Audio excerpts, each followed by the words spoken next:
You know what? He was going to do it for free. You know, honestly, it's a great example of no good deed goes unpunished.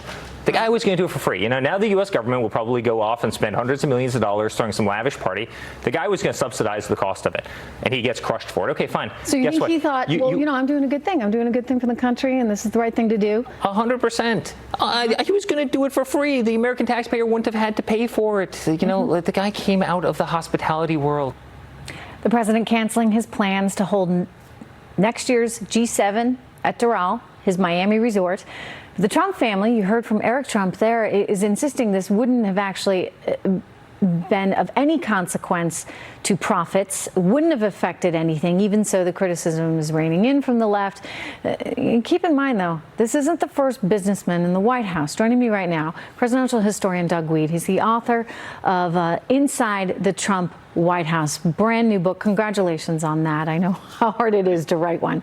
And you spent a lot of time and a lot of effort talking to so many people within the White House for that. So, you know, I think one of the challenges with all this, and, you know, we can leave aside whether or not he should have offered the Doral. Critics say he shouldn't have, but nonetheless, he did.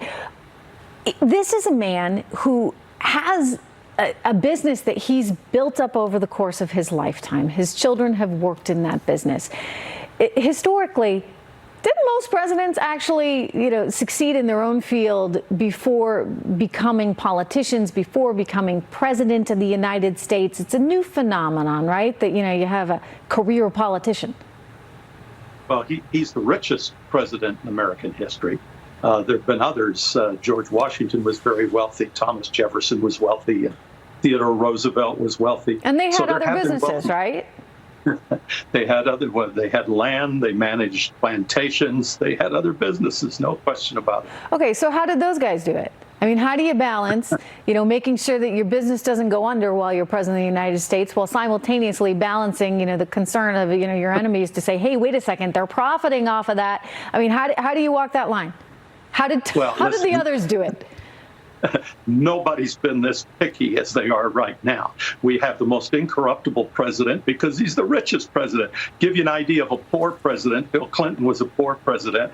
And when he was the FBI was investigating him, he had to bring in Hollywood superstars and Steven Spielberg to donate to the Clinton Defense Fund and let them spend the night in the Lincoln bedroom. They even took money from the People's Republic of China, which is the big deal. No, I get you. I get you on all that, Doug. But it doesn't mean that, you know, somebody's completely free from going down the wrong path or being corrupt just because they're rich. Let me just get that one out there, right? You know, I hear what you're saying. He doesn't have the incentive necessarily to do it. But it doesn't mean that just because you're rich, you're not going to be tempted to do certain things.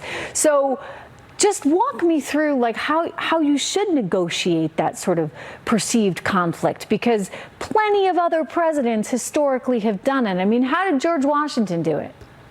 Yeah, but remember, they didn't have the hostility they have.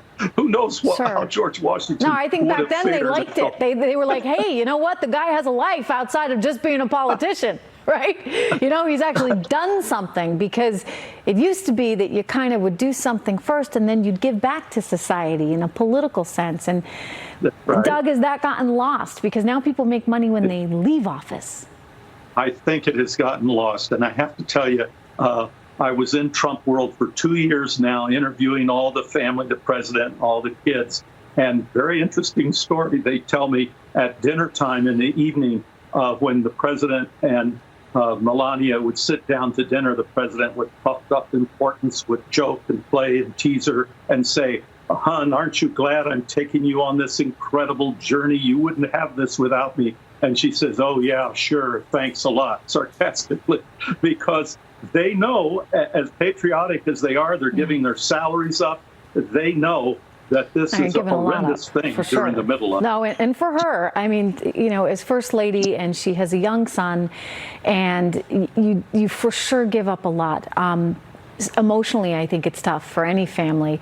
But then in terms of the kids themselves, Eric Trump saying to me just last night, look, you know, we're actually losing money on this venture. It's not like it's, you know, been like a walk in the park and suddenly we're of that much value. Maybe they hope someday, but it's a lot of it's going to depend on his legacy. And if you're not being treated with any fairness in the media, then your legacy is going to be tough, at least in the near term.